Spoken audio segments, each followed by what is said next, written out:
Howdy all, I'm Adam the Renaissance Nerd, and as always with a video like this, I love real Star Wars, first generation Star Wars fan, EU guy, franchise closest to my heart. I will defend real Star Wars to my dying breath because Disney Star Wars is trash, and guess what?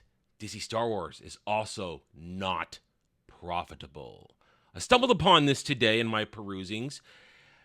There's been a debate, and I use that word very lightly because usually it's people like myself, actual fans who have passion and love for Star Wars, saying the truth, the facts, the logic that Disney Star Wars is not working, has never actually worked. And then the stands will spout gibberish while they wipe their noses on their sleeves. Their favorite thing to say is that, how can you say that Disney Star Wars has never been profitable? They made over $4 billion when you total all the gross of the profits in the movie theaters. Well, that's just the thing. Gross profit is not net profit. And today, or more accurately yesterday, Forbes, a financial magazine. Now, Forbes is not to be fully trusted, but we're going to go with what they say because guess what? Once and for all, they kind of destroyed the narrative that Disney Star Wars has actually made any money. Disney Star Wars box office profits fail to cover cost of buying Lucasfilm. I'm going to repeat that for those of you who may be deaf and stupid. Disney Star Wars box office profits fail to cover cost of buying Lucasfilm. Let's read a little bit, and then we're going to jump around. It's a very long article with a lot of techno-economic speak, so we're just going to focus on a couple of things, and we'll go over it at a later date on stream with the panel and the like. Box office profits generated by Disney Star Wars movies have fallen $2.8 billion short of covering the media giant's purchase of the sci-fi saga's creator, Lucasfilm, according to analysis of recently filed financial statements. Disney bought Lucasfilm for $4 billion in 2012 and soon gave the green light to a new trilogy of Star Wars movies. All the stars aligned when The Force Awakens, the first film in the new series, was released in 2015. According to industry analyst Box Office Mojo, it grossed a staggering $2.1 billion, causing Disney to commission 2 spin-off movies as well as 2 sequels that were already planned. However, the series continued there with a disturbance in the Force due to an over-reliance on computer-generated effects and lack of the gritty, quirky characters who made the original movies smash hits. Now, we're going to skip around because they're going to try and tell us the history of Disney Star Wars, which you well know it's a disaster. They're going to talk about, oh, The Mandalorian was successful, billions of minutes views, oh, here, this, that. No, let's jump right to the money shot, the numbers. I thought they smelled bad on the outside. The declining interest in Disney's initial trilogy of movies seems like a distant memory, and the masters made the most of it. No, it is not a distant memory. Everybody remembers it. Only the stands think it has gotten better in time. Last month, Disney released a 67-page presentation singing the praises of its chief executive, Bob Iger, in a bid to convince stockholders to side with him in the battle with the activist investors. Yes, we've covered that, the proxy war. Bob Iger won, but he also really lost. One of the key boasts was about the supposedly spellbinding return on investment generated by the franchises that Disney acquired under Iger. The presentation gives the impression that Disney's Star Wars trilogy generated a 2.9 times return on the purchase of Lucasfilm, as that figure is presented next to a timeline of key events in the production of the company's history. They included the release of the Disney movies and its acquisition of Lucasfilm, which is the only milestone marked with a star. Adding to this impression is the fact that the other end of the timeline is the Star Wars logo and a photo of Mandalorian with his little green bastard. However, buried in the fine print is the revelation that the purchase price of Lucasfilm isn't even included in the return on investment calculation. That means they just pretended $4 billion wasn't spent on acquiring Lucasfilm, Star Wars, and everything under the Lucasfilm umbrella. Just let that sink in for a moment. I can feel your anger. They tell you they made 2.9 times return on the purchase of Lucasfilm, but they didn't actually include the purchase of Lucasfilm in their equation. That's dirty math. That's wrong. That's lying. Instead, it is purely based on the box office performance of Disney's Star Wars trilogy, its two spin-off movies, merchandise, DVD, and Blu-ray sales, which, as I've said, are terrible when you look at the numbers, and they're going to give us their numbers. Now, there could be arguments made that their numbers are a little off and their calculations a little off, but I'm not a math master. I'm not a box office analyst magician, so we're just going to go with their numbers, which by their metrics prove Disney Star Wars is a financial failure in the theaters.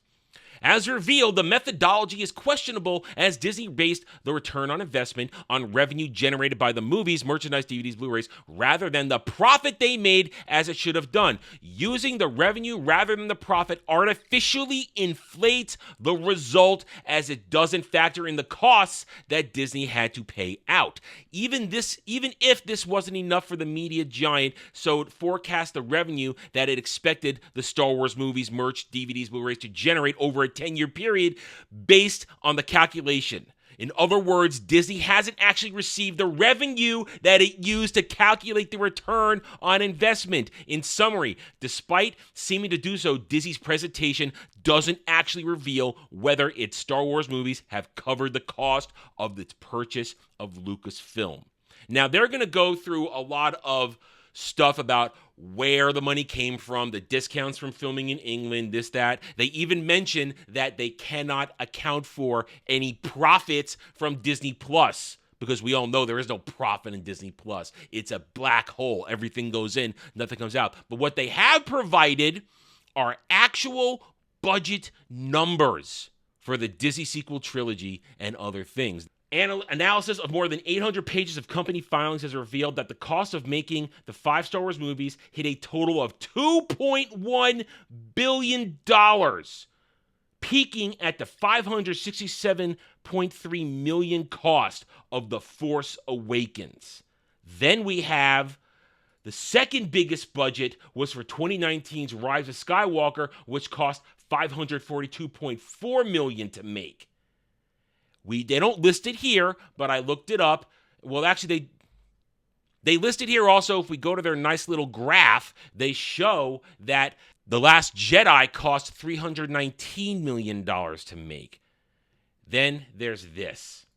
The impact of this is revealed. So the financial statements for the production company behind Solo, which say the financial cost for making Solo was a total of $350.4 million. And if we go back to the graph, that lost them $90 million. They also made in the end, they totaled roughly $1.185 billion in net profit for the sequel trilogy and the 2 spin-offs. Which is why they say they are $2.8 billion short of covering the cost of the purchase. So what more evidence do you need?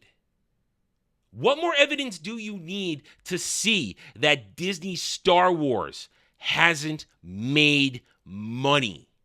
It has been a financial disaster. Let's not even talk all the other financial disasters under Lucasfilm. But I'll mention them. Willow, Indiana Jones, everything that's been on Disney Plus.